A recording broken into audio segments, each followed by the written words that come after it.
thinking they playing with me. Look into my eyes, do it look like you playing me? Yes, it's safe to be thinking that you could ever get over on me. I'm a rebel to this game, so ain't no rules if he finds me. Y'all a felon in this industry. Y'all misdemeanors, tell me smart, I'm new.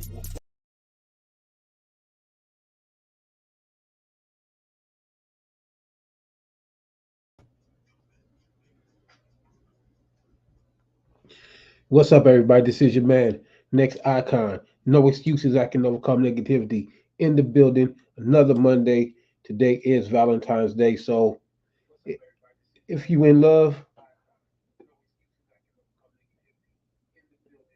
if you're in love, happy Valentine's Day to you and your loved ones. So I hope everything is going well for you. Bear with me here.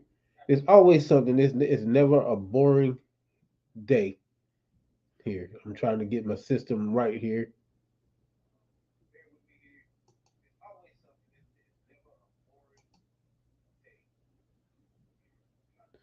So I was trying to figure out why I was hearing double.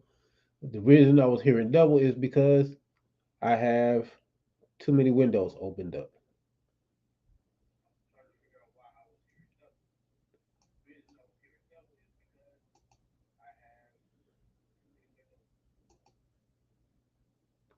And my window does not seem to want to close.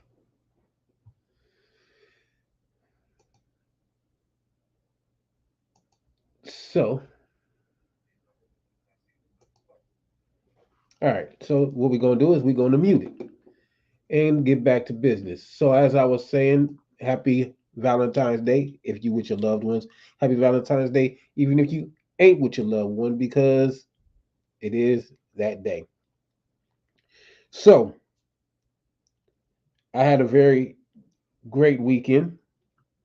I performed at the Sip and Shoot in Marietta over the weekend.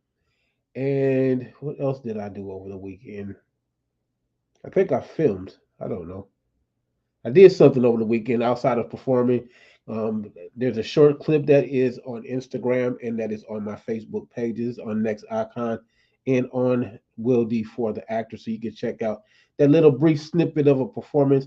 I contemplated doing a live performance this evening for Valentine's Day, but I decided I'm going to wait and I'm going to do that on another date. I'm probably going to do that in March. I'm going to have a couple other things coming up that I need to be more focused on. Stay tuned also for Atlanta's Ugly 2.0 because your man, me, will be appearing on the show as Dallas Diamond. Dallas Diamond is a entrepreneur. I'll leave it at that.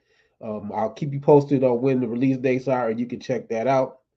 But that is coming up very soon. We filmed my introduction to the show last week, and we'll be filming again this week. So look out for that. Also, February 26th, Strawberries and Chocolate, I believe is what it's called. My mind keeps flaking. It will be oh my goodness, it's going to be in Stone Mountain at a venue called My Sister's Place, and it's being thrown by Vivian Dinkins Stith. And it starts at 6 o'clock, I believe, 6 to 9. So if y'all are free, come and check that out. I will be one of the featured artists there performing some of my poetry from either one or both of my books. It's called Confessions from the Flip Side of Love. So I will be there performing some of my original work. So if you are in the neighborhood of Stone Mountain in My Sister's Place, I am trying to look up the address because I don't want to be wrong with that. I want to say it's 528 something street. So I'm trying to find it to make sure that I give y'all the right address. It is, if you Google my sister's place in Stone Mountain, it should show up because my behind cannot find. There we go. All right. It's not strawberries and chocolate. It is chocolate in it, but it's not strawberries. It's the chocolate raspberry affair at my girlfriend's place. The address is 50. See, I way off. Y'all have been real mad at me. 5052 Redan Road in Stone Mountain, Georgia. Um, it is $15 in advance, and it is $20 at the door. So come and check me out. Come and check out what's going on at the Chocolate Raspberry Affair, and stay tuned for my next live performance of the little short set that I did not too long ago, and we'll go from there. If you would like to call in, the number to call in is 470-251-9886. If you have a comment or anything of the such, please feel free to give up to call in. Or the link to the show is also on my Facebook pages and on my Instagram pages. Tune in on either YouTube, Facebook, or StreamYard. And if you have a comment, I'll be more than happy to hear it, and we'll talk about it. So, all right, it's not very often that y'all get to see my eyes, so y'all, you know, take that for what it is because it doesn't happen very often. But I'm going to switch into my business mode, so we'll do the transition here because we're gonna have something to talk about. All right. So today's topic is, how bad do you want it? Now, this is not anything sexual. And again, I have to say this because we have some ignorant people out here. It is not anything illegal, immoral, unethical, anything like that. Any other negative terms that you can come up with, it is not that. How bad do you want it? Is in reference to your goals. This is one thing that I love to be talking about because we all have goals, we all have ideas, we all have dreams that we're trying to pursue. The question is, how bad do you want it? Now, we all have a comfort zone that we like to be in, and we, for the most part, try and stay into that zone. But staying in your comfort zone, you force yourself to stay in a stagnant position of little to no growth. See, in order for you to grow and to excel to the next level of your goal or of your mission, you have to step out of your comfort zone.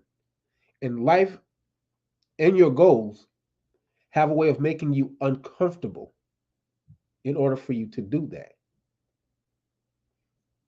Now, let's look at a video game, for example.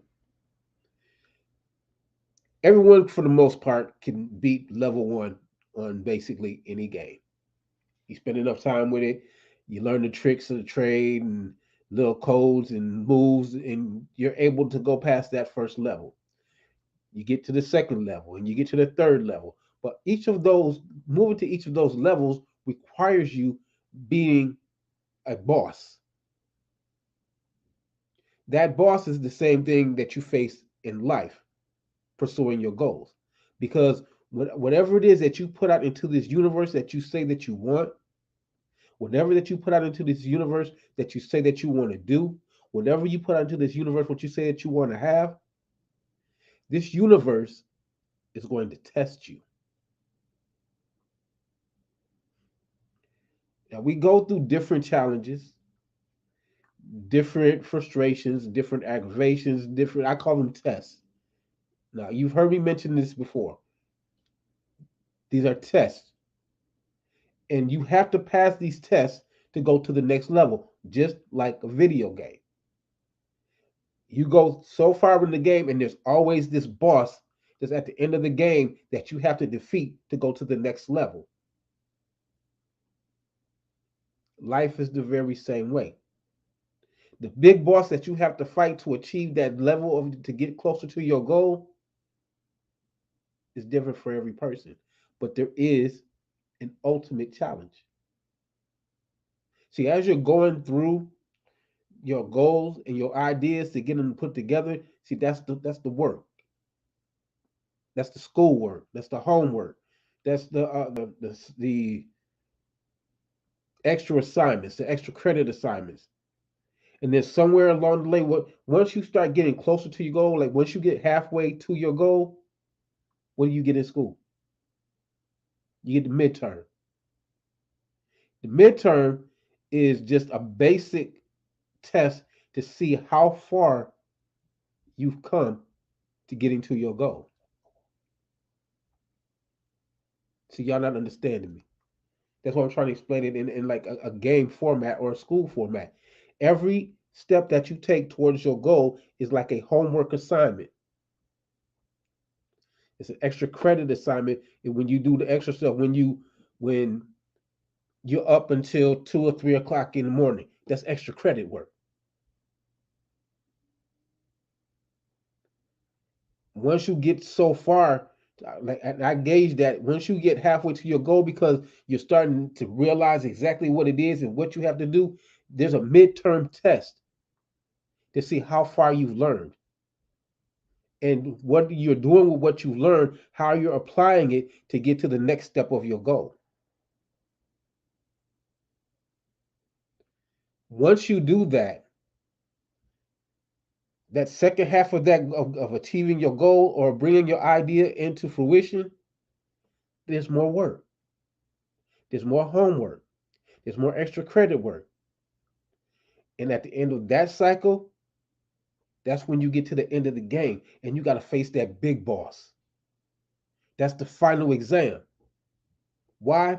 Because your goal or a portion of your goal, depending on how extensive it is right on the other side of that boss.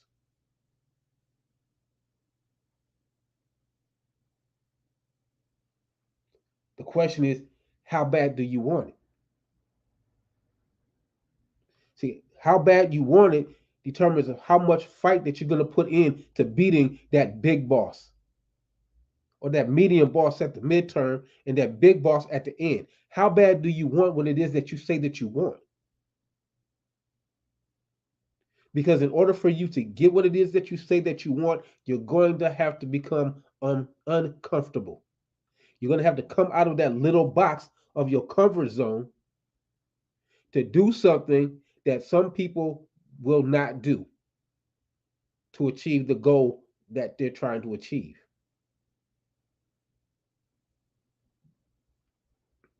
You feel me?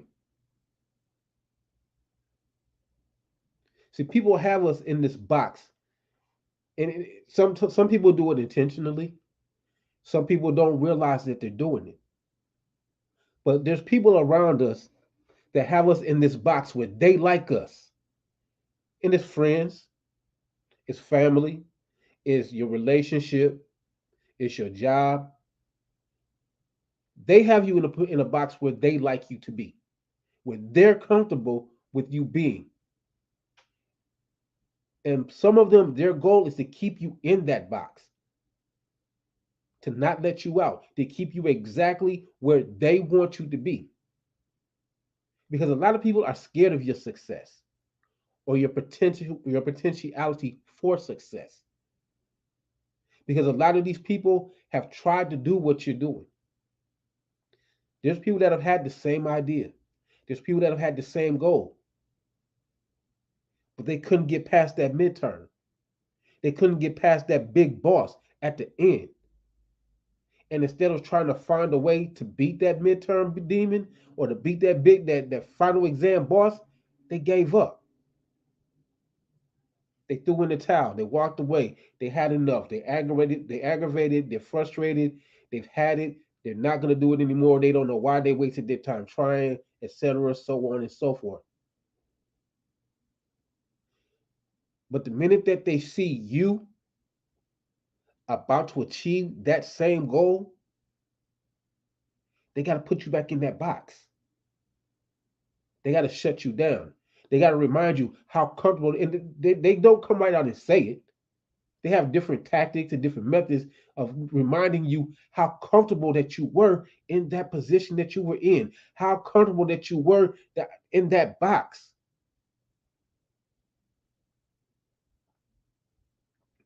Now, people used to get on me when I started this thing.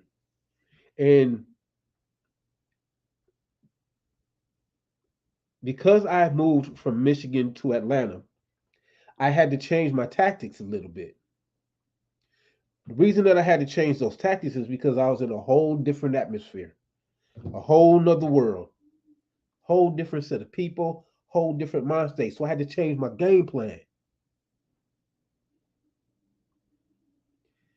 Now, a lot of people that know me know that I have issues with transportation. It's not that I don't have a license.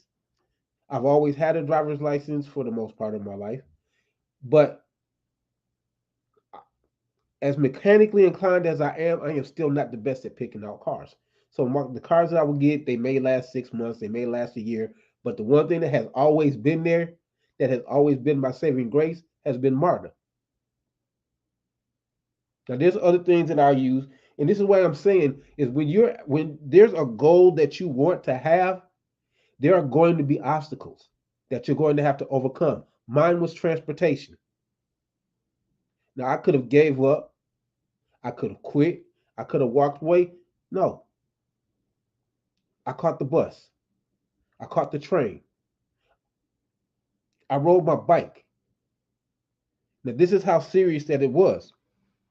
I had a job working at the W, I think it's called now, up on 14th Street. I lived in Riverdale. I didn't know for 2 years. I did not know that there was a bus. There was a bus that goes up and down Old National. I had no idea of this. So at 4 o'clock in the morning, every morning, I would get up and I would ride my bike to the airport from Highway 138 in Riverdale. I would ride my bike at 4 o'clock in the morning to the airport to catch the train to be at work by 7 o'clock. Because my goal was to get to work on time.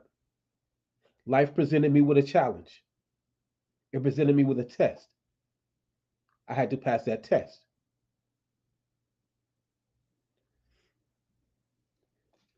Riding on the train and the bus, now please don't get me wrong. If you have a car, yo, love your car. Love your car. Honestly.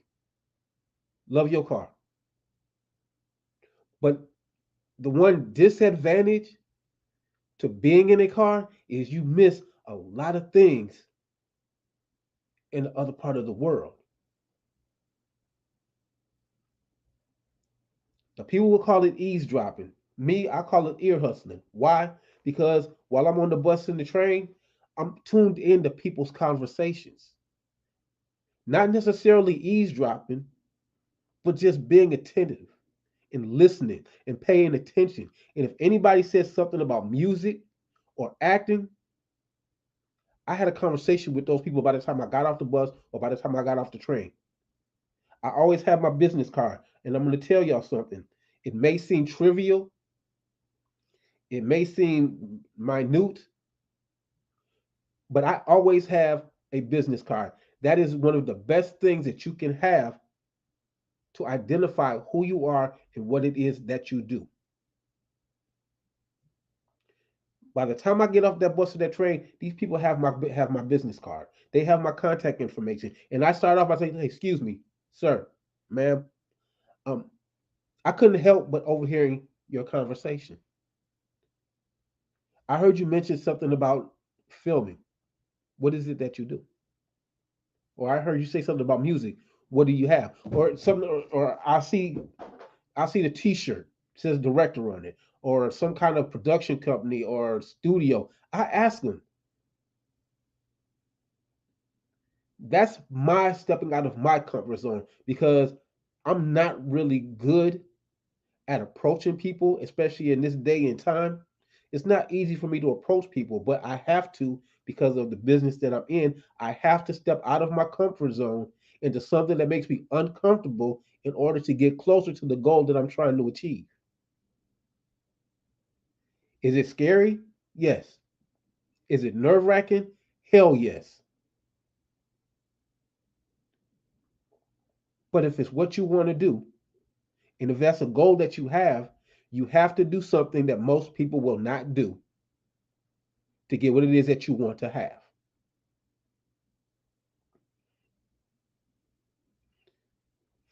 Now, because of this, on my end, now this does I can't say that it's going to work for everybody because everybody's situation is different.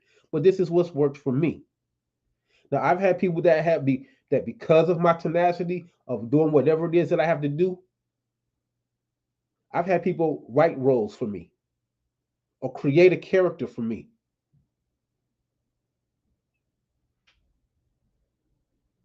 Again, I set a goal and I went for it. I did extra work on a movie called Lottery Ticket. And people ask me, how did I get on there? Basically, I was an ass, so to speak. Because again, I was living in Riverdale. I caught the bus, the train, and I rode my bike all the way down to the World Congress Center. It was a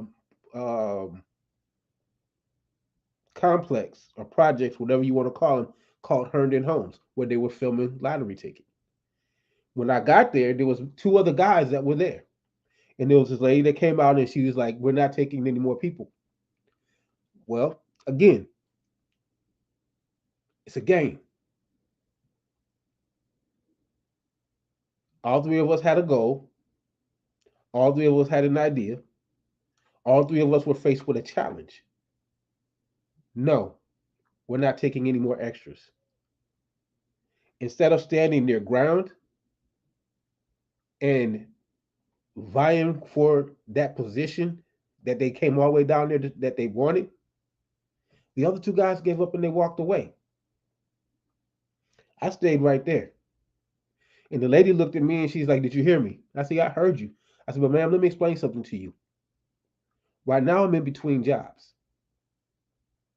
I live in Riverdale, Georgia. I rode the bus and I took the train and I rode my bike down here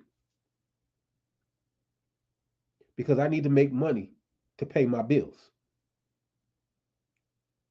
Now, you can see it in her face that she felt what I was saying. She understood what I was saying, but she also was under, you know, I don't want to say orders, but she was under the direction of whoever was on the other side of the radio that they're not taking any more people. Now, because I stayed there, she was there a little bit longer than what she anticipated. So there was a call on her radio. The guy's asking where she is. And she's like, well, there's a guy here that he's saying that he's not going to leave until he gets, a position on the film. And he radioed back, so did you tell him that we're not taking any more people? She said, yes, but he's still refusing to leave. So there was a little bit of silence. Then the guy huffed, and then she huffed, and he radios back, ask him if he can come back on Monday. Now, I could have responded right then, but I let her say it. She said, can you come back on Monday? I said, what time? That's how I got on Lottery Ticket. Again, homework, extra credit work. The homework was getting from my house to the bus. I rode my bike up 138 to Old National, caught the bus. Took the bus to the College Park Station. Took the train to Vine City. Rode my bike from Vine City to Herndon Homes. Midterm, the lady with the radio. That was my midterm test. I done got this far. Now I got to take the midterm. How much have I learned? How bad do I want this? I came this far. How bad do I want it? Am I going to quit now that I came all the way this far? Am I going to turn around and go back home with my tail between my legs? No. I explained my situation. The big boss, the guy on the other end of the radio.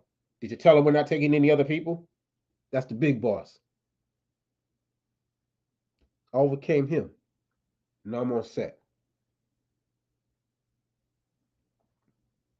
Life has a way of challenging what it is that you say that you want, and it's going to challenge you. It's going to test you because you put it out there. The question that the world wants to know is how bad do you want it?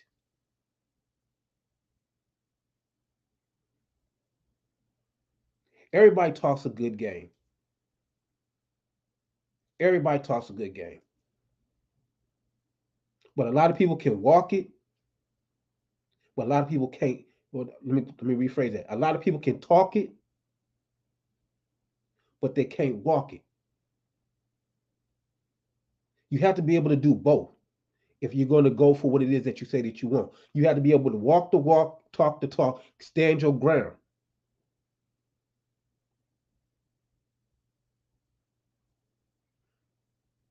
Life is full of challenges. You have challenges in your family. You have challenges on your job. You have challenges in your relationship. Those are all tests.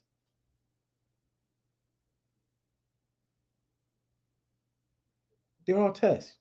Because there's something that you put out in the universe, and the universe is saying, do you really want it? Is this really what you want? How bad do you want it? And when you give up, there was a meme a while back with the guy with the fishing pole. I think it was from a commercial, an insurance commercial. He stood there with the fishing hook. Uh, uh, almost had it, almost had it, and he dangles it back out there again. Almost had it. That almost had it. That's that point when you gave up and you walked away. When you should have stayed there, fought the battle, won the fight, achieved your goal. Now, there's a thing, now, and I like to quote Les Brown because Les Brown has a lot. And if anybody that's trying to achieve something, listen to Les Brown. Look him up on YouTube. Listen to Les Brown. He says, because sometimes the things that you do, you have to do miserably. Sometimes you have to fail miserably in order to succeed. And I'm going to explain something to y'all. Just because, and I've said this before, just because you failed that one time, well, let me rephrase that. Because you didn't pass the test that first time, that's not a failure, y'all. I know that society says that if you didn't do it, that it's a failure. That's society. Stop listening to society. That is not a failure because you made an attempt. And in order for it to be wrong or for it to be right, you have to make an attempt. You have to at least try. That's not a failure. Failure is not trying at all. Failure is giving up totally. That's failure. Do you know how many people out here have tried to do that tried to achieve a goal or bring an idea to life that it didn't work the first time? Do you know how many people have tried to do it two times and it didn't work the second time, and it didn't work the third time, and it didn't work the 10th time, it didn't work the 50th time, but they didn't quit? Some people got it right that second time. Some people got it right that 11th time. Somebody got it right that 21st time. Somebody got it right that 50th time. The point is, they didn't give up. If you didn't pass the test the first time, take the lesson that you learned from that test. Reorganize your position. Rethink your approach and come back again. That time might not work either. But each time that you try, each time that you make an attempt, that's another lesson that you learn of what not to do. So when you come back to that test again, you okay, this one didn't work. This one didn't work. This one didn't work. One of the biggest sayings that I have, and I keep stressing, this world is based on a circle. What do we say? Everything works in a circle, comes from one point to one to the next point, and it comes back to you full circle. We love to say that. This is exactly the analogy that you need to hold on to, because what do they say in mathematics? A circle is 360 degrees, which means that you have 360 degrees of possibilities.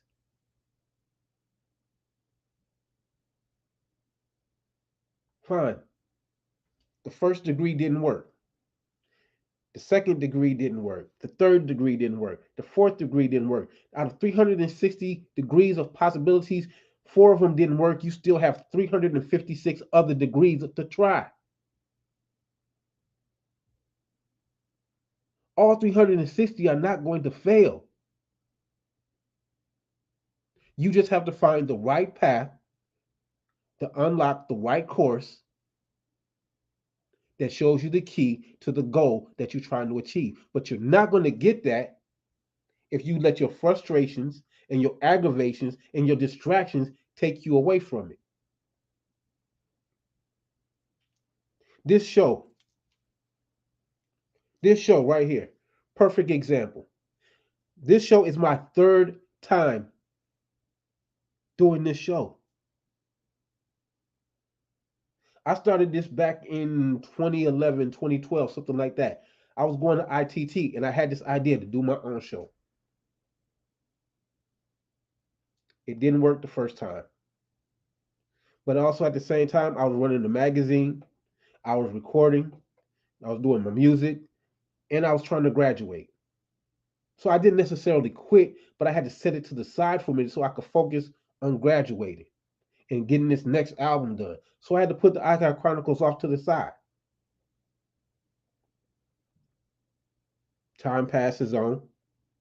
I came up with it. The idea came back to my head again because I'm seeing everybody, all of this stuff going on. Everybody's doing shows. I'm like, dang, I had a show. I had a radio show. I had the Icon Chronicles. I had the magazine. I had all of this stuff going on, and I put it off to the side.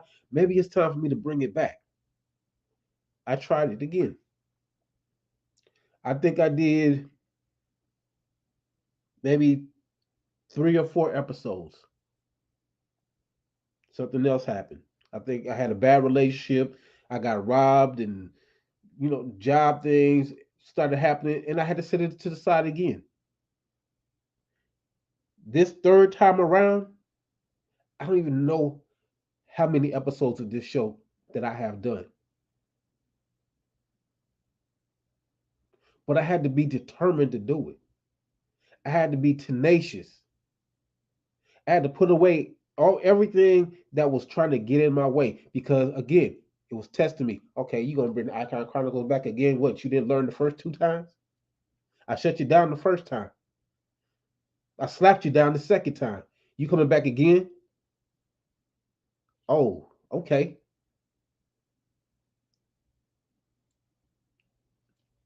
You couldn't stop me this time. This is how you have to be about your goals. Again, everything in this world is based on how bad do you want it? How bad do you want that job? How bad do you want that relationship? How bad do you want to be an actor? How bad do you want to be an artist? You can't be an artist and you only in the studio 1 hour every 6 months. Now, unless that's what your budget calls for, that's different. But even then, that's still not enough because you can practice. Because if music is what you want to do, you're gonna do it all day. Whenever you got some free time, you're gonna write. Whenever you got some free time, you're gonna be tapping on something. Your mind is just gonna be your mind like I've been doing this so long that I can hear something on TV. I can hear something in somebody's car riding by, and it'll do something in my mind. It's like, ooh, oh, wait a minute, hold on. And I'll go right into my studio and I start working on a beat. And I don't stop until that beat is completed. And sometimes in that same instance, I'm writing lyrics as I'm working on the beat. Or by the time that I get done with that beat, by the time that I decide to go to bed, I have a whole song written.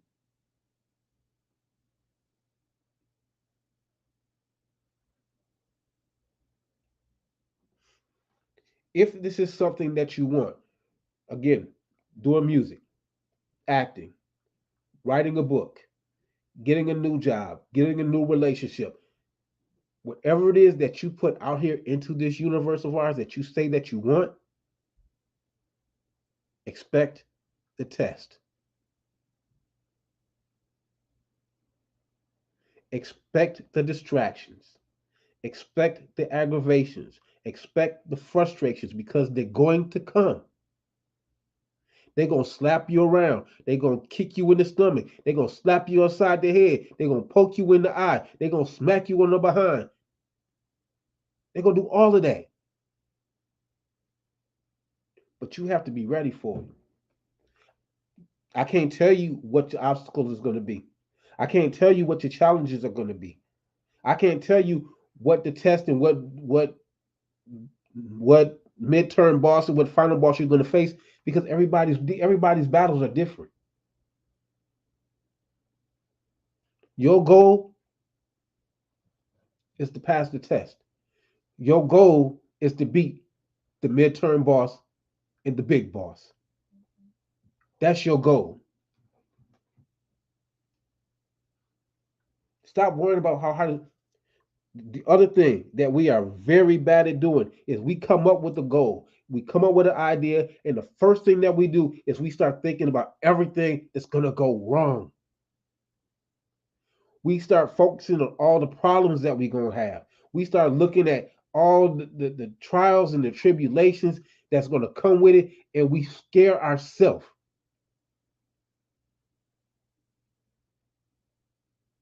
Sometimes we are our own worst enemy about achieving our goals. Because as soon as we come up with it, we talk ourselves out of it.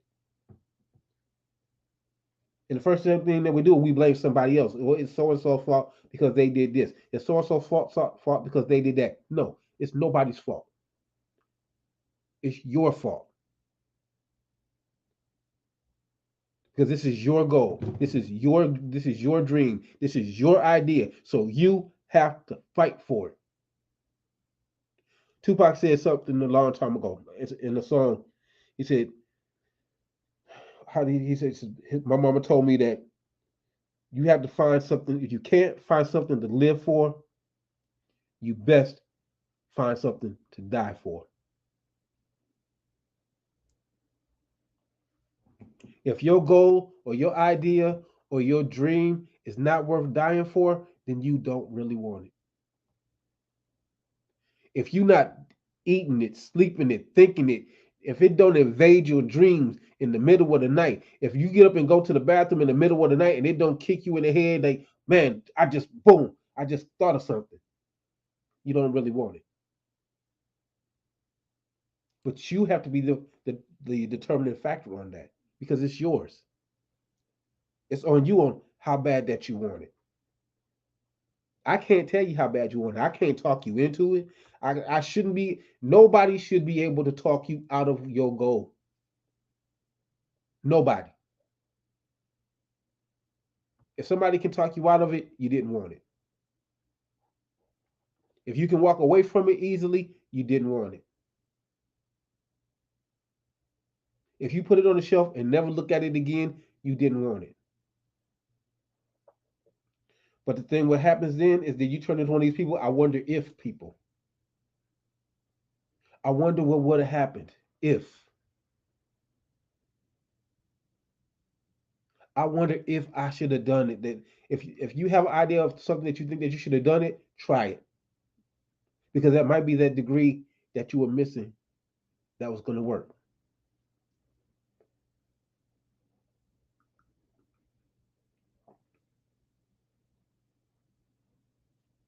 Whatever it is that your goal, excuse me, your idea or your goal, your idea or your dream is, it should be a passion.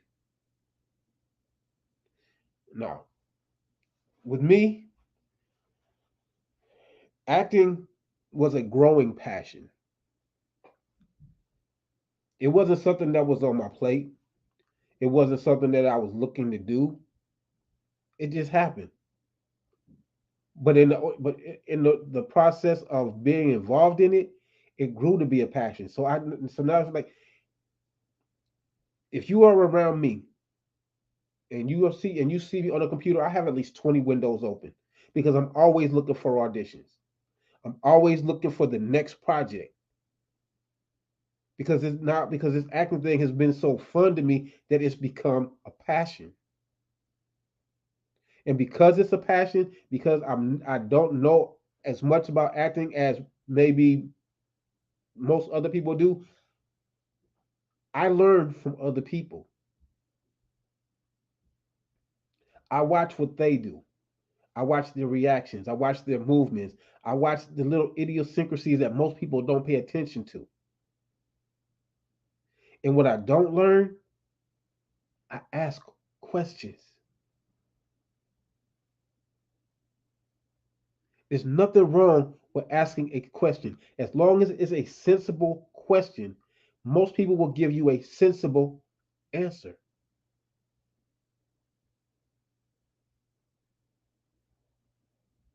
Now, I used to be on sets and I would be talking to people. I talk to the director. I talk to seasoned actors. Talk to the cameraman. I talk to all these people and I'm asking questions. But there were people that were around me, and y'all know these folks. Y'all know them because y'all have been across them and y'all have encountered them, and maybe some of y'all have even been these folks.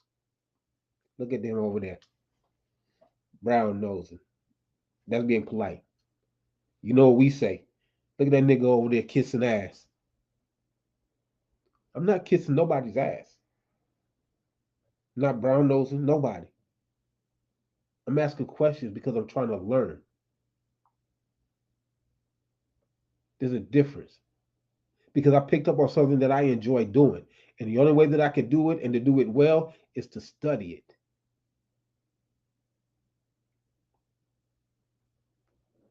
In order for me to study it, I have to ask questions. So the best way to learn about acting and to be a better actor would be to what? Ask an actor. If I want to learn how to work the camera and be a cameraman, the best person to ask would be somebody that works the camera. If I want to learn how to direct, best person to ask a director. If I want to learn how to be an extra, I ask an extra. It's not brown nosing. It's gathering useful information to get you closer to your goal. But see, a lot of us are so worried about what everybody else thinks and what everybody else is saying, what's going on behind our back. Let me tell y'all something, and I like to use this quote too. We've been talking about Jesus for over 2,000 years. Jesus ain't gave not one care on what you said good about him, on what you said bad about him, how shady you think he is, how great you think he is. Jesus ain't said not one word. Jesus ain't sent no lightning bolts down here. Jesus ain't shook the earth. Jesus ain't come down here and shouted from the sky in a loud voice, keep my name out your mouth. He ain't done none of that. Why? Because even Jesus understands that everybody gonna talk. Whether it's good or whether it's bad, people gonna talk. There's people that's gonna love what you do. There's people that's gonna hate what you do. There's people that's gonna despise what you do. Which one do you think is more important to focus on?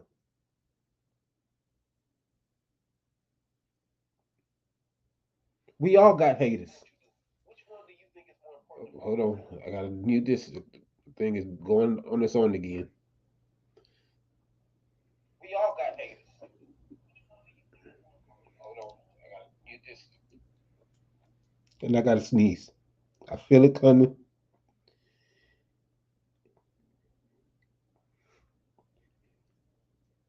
Excuse me. What I used to do is Ti has a song. What is that song called? Motivation. I used to play the hell out that song. Why? Because of what he said. Haters doing your job. Let the haters do their job. Let them hate on you. Let